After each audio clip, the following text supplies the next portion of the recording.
Assalamualaikum warahmatullahi wabarakatuh.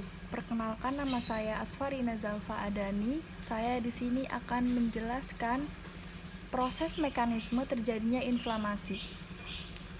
Di sini ada visi dan misi prodi keperawatan.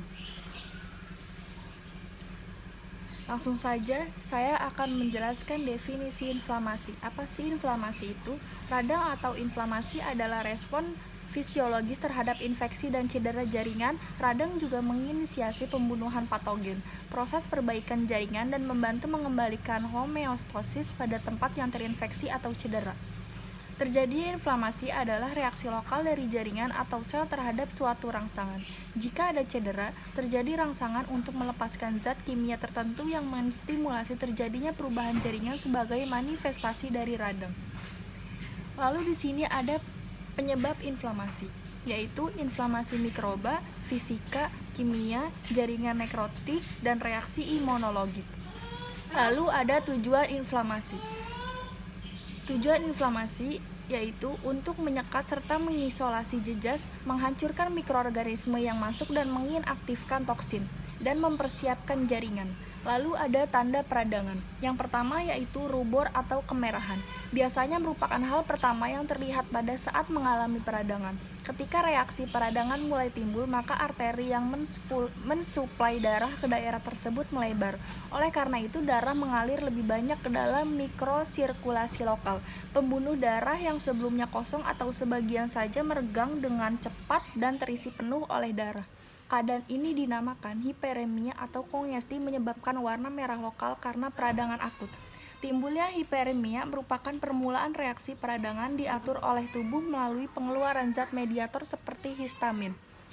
Lalu yang kedua ada kalor atau peningkatan suhu. Kalor atau peningkatan suhu tubuh panas merupakan reaksi pada permukaan tubuh, yakni kulit, yang terjadi bersamaan dengan kemerahan akibat peradangan. Daerah peradangan pada kulit menjadi lebih panas dari sekelilingnya. Hal ini terjadi karena darah dengan suhu 37 Celcius lebih banyak disalurkan ke permukaan daerah yang terkena radang lebih banyak dibandingkan ke daerah normal. Yang ketiga ada dolor atau nyeri.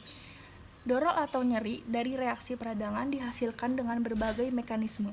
Perubahan pH lokal atau konsentrasi ion-ion tertentu dapat merangsang ujung-ujung saraf untuk mengeluarkan zat kimia tertentu, misalnya mediator histamin atau mediator lainnya yang menyebabkan pembengkakan dan peradangan pada jaringan, sehingga mengakibatkan peningkatan tekanan lokal dapat menimbulkan rasa sakit.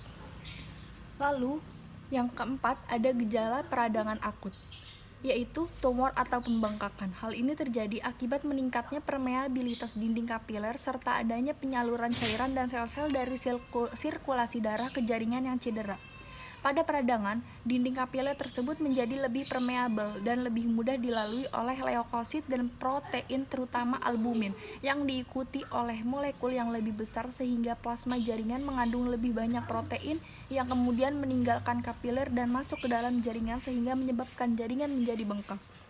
Lalu yang terakhir ada fustiolaesa, yaitu reaksi peradangan yang ditandai dengan nyeri disertai adanya sirkulasi yang abnormal akibat penumpukan dan aliran darah yang meningkat sehingga menghasilkan lingkungan kimiawi lokal yang abnormal dan menjadikan jaringan yang terinflamasi tersebut tidak berfungsi normal.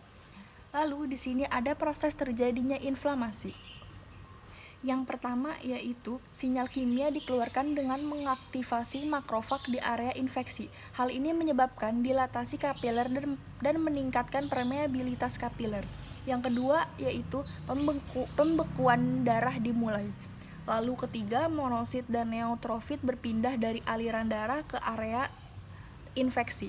Lalu yang terakhir, patogen di fagositosis dan area sekitar dibersihkan dari sisa-sisa jaringan yang mati.